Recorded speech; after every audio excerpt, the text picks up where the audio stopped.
বন্ধুরা, আজকে নিয়ে এসেছি ঘরে পড়ে থাকা যে সলিড চিকেনের পিসগুলো থাকে, যেটা কেউ খেতে চায় না, সেটা দিয়ে একটু ঘরোয়া পদ্ধতিতে চিলি চিকেনের মতো করে বাচ্চাদের দেওয়ার মতো।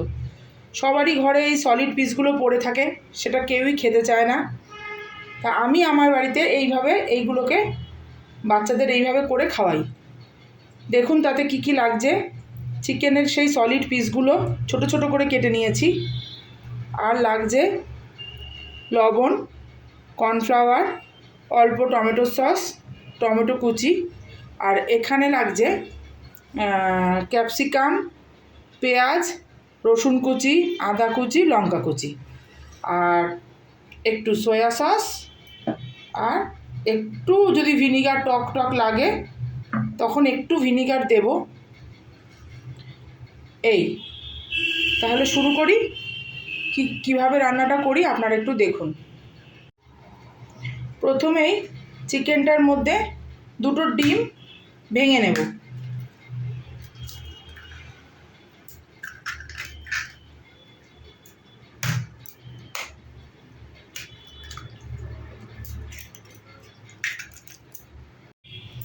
তার মধ্যে নিয়ে নেব সামান্য লবণ আর অল্প কর্নফ্লাওয়ার,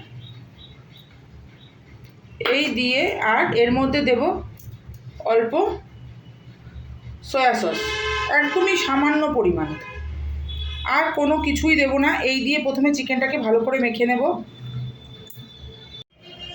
এই যে মাখিয়ে নিয়েছি বন্ধুরা, এবার কড়াইতে তেল গরম হয়ে গেছে।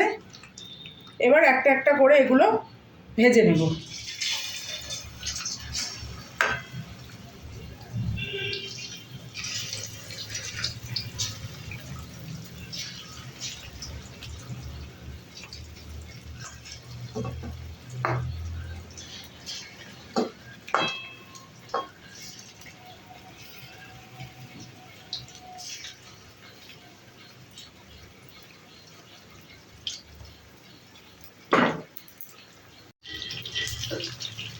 লাল লাল করে ভাজা হয়ে গেছে বন্ধুরা। এই কটা তুলে নেব, নিয়ে এই তেলের মধ্যেই আবার কিছু চিকেন দিয়ে দেবো।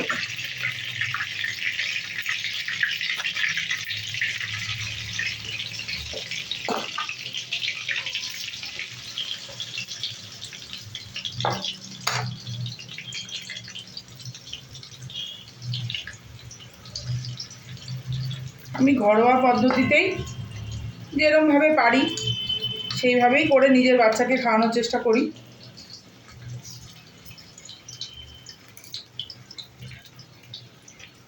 খুব বেশি বাইরের জিনিসপত্র লাগাই না এতে।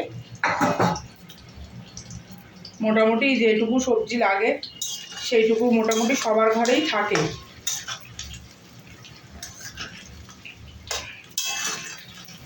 এইগুলো আবার লাল লাল করে ভেজে তুলব।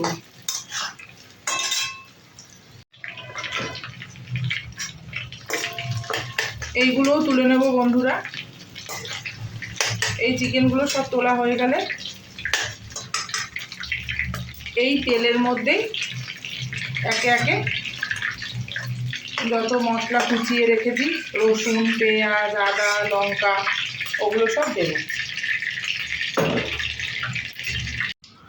চিকেনগুলো সব ভাজা হয়ে গেছে বন্ধুরা। এইবার একে একে এই মশলাগুলো দিয়ে দেবো এই তেলের মধ্যে। প্রথমে দেব রসুন কুচি, আদা কুচি, আর সামান্য লঙ্কা কুচি। যেহেতু বাচ্চা খাবে সেই জন্য, ও বেশি ঝাল খায় না, বাচ্চাও নয়, তবে ও বেশি ঝাল খায় না, তাই অল্পই লঙ্কা কুচি দিয়েছি। এরই মধ্যে এগুলো একটু ভাজা ভাজা হয়ে যাবে। তারপরে এরই মধ্যে দিয়ে দেব এই পেঁয়াজ কুচি আর ক্যাপসিকাম কুচি। পেঁয়াজের কোয়াগুলো ছাড়িয়ে নিয়েছি, ক্যাপসিকামটাও ছোটো ছোটো করে কেটে নিয়েছি।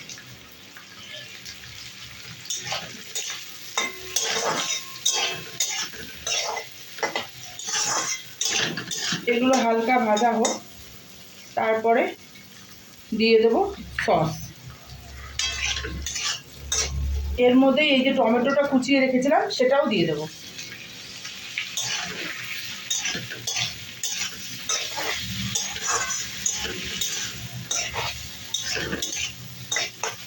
হালকা নরম হয়ে আসলেই সসগুলো দিয়ে দেবো।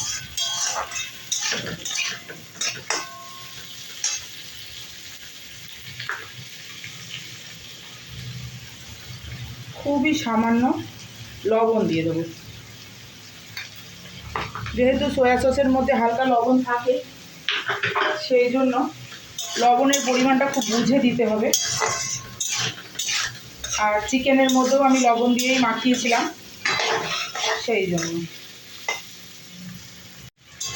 সবই একটু নরম নরম হয়ে গেছে। এই যে টমেটোগুলো গলে গেছে, ক্যাপসিকামও গলে গেছে। একদম গলিয়ে ফেলবো না, যেন গোটা গোটা থাকে সেই পরিস্থিতি পর্যন্ত ভেজে এবার দিয়ে দেবো টমেটো সস।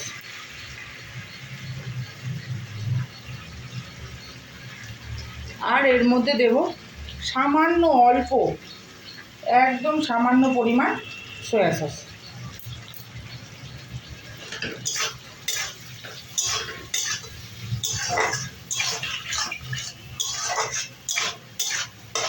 এই মশলাগুলোর মধ্যেই দিয়ে দেবো এই যে ভেজে রেখেছিলাম চিকেনগুলো, সেইগুলো।